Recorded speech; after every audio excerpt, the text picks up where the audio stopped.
So our next problem here in our redox section of chapter 4 asks us to, take the problems that we've been working on and go one step further. So we need to first assign oxidation numbers, which we learned in sample problem 4.9. And then we need to look at a chemical equation and determine if the oxidation numbers have changed. And now in this problem, we're carrying it one step further and not only identifying who's changed, but identifying whether they're the oxidizing agent or reducing agent. And I know this looks like a little bit confusing terminology, but remember, a reducing agent simply is the species that was oxidized, and the oxidizing agent is the species who was reduced. So don't get confused by those terms. Really, we just need to find out who's been oxidized, who's been reduced. Who's ever been oxidized, label them the reducing agent. Who's ever been reduced, label them the oxidizing agent. So again, I'm going to go fairly quickly through these problems because I'm going to assume a proficiency in sample problems 4.9 in assigning oxidation numbers and 4.10 in determining redox changes within a chemical reaction. So we've got aluminum here reacting with sulfuric acid to generate aluminum sulfate plus hydrogen gas. And as soon as you start seeing pure elements on one or both sides of a chemical equation, that's a good indication that redox chemistry is happening. But we need to assign oxidation numbers in order to see what's been happening. Aluminum over on the left here, oxidation number of 0 because it's a pure substance. +1 for hydrogen here. And again, that means total charge is +2 down here. Oxygen, always -2, so the net down here is -8. To have a neutral compound must mean that sulfur contributes +6. Since there is only one of them, the oxidation number on sulfur is +6. Aluminum again over here, we're going to have aluminum as an ion, so it's +3. Again, sulfate here, and in this case, it might be easier if we actually broke this apart as SO4 2- rather than trying to think about the 3 of those. So SO4 3-, and again, whether we have 1 sulfate or 3 sulfate ions, it doesn't change the oxidation numbers. Oxygen is going to be -2, so a net of -8. To have a net charge of -2 on this polyatomic ion, sulfur must be +6, so +6. And then hydrogen, we can see over here, is it's in its elemental form, so oxidation number is 0. Okay, so let's write what's happening here just in terms of our redox reactions.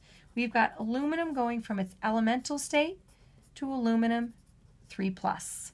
Okay, we've increased the oxidation number, so when you increase the oxidation number, that means there's a species that's been oxidized. Whoever has been oxidized is the reducing agent.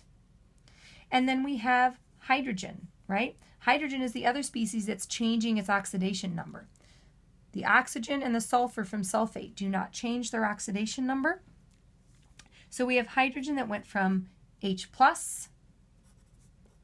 over to H2 gas, where it is 0. So this again is a decrease in oxidation number. Going from +1 to 0, we've decreased the oxidation number. That's indicative of something that's been reduced.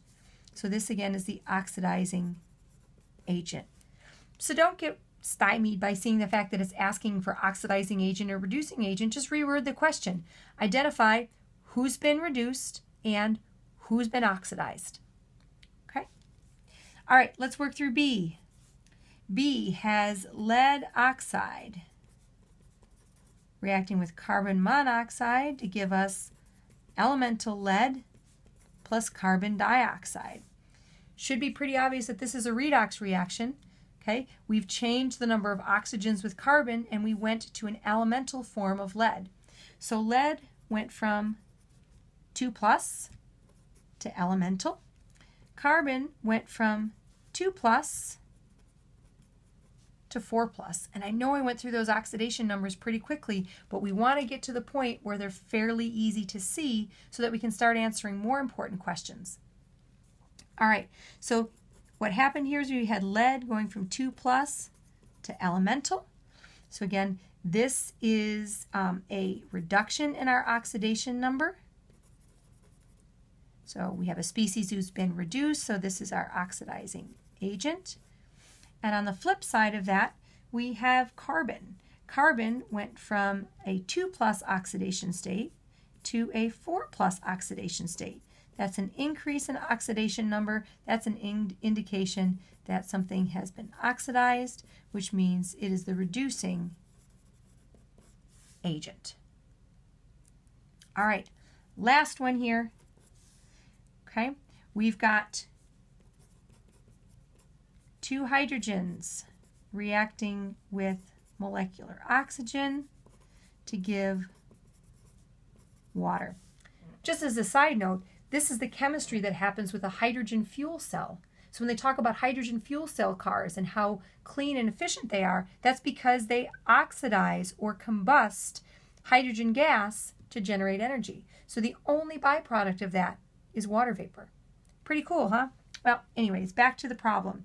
We have two things in their elemental form that went to different oxidation numbers. So clearly this is redox chemistry. Hydrogen going from a 0 oxidation state to a +1.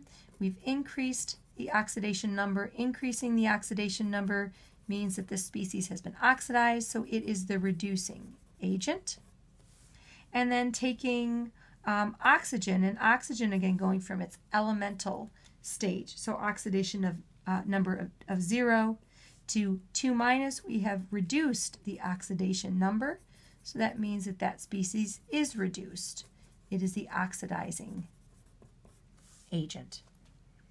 So one skill that we have in this chapter that I'm not going to go through is balancing redox equations. So don't worry about that skill in this chapter. We're actually going to balance redox equations at the end of chapter 21, which we don't get to till the last week of class in Gen Chem 2. It's just a different way of balancing redox equations that I think makes a lot more sense in our electrochemistry chapter. So don't worry about balancing redox reactions at this point. There's a section in your textbook. I'm not going to go through any sample problems right now because I will teach you the method for balancing reactions in chapter 21.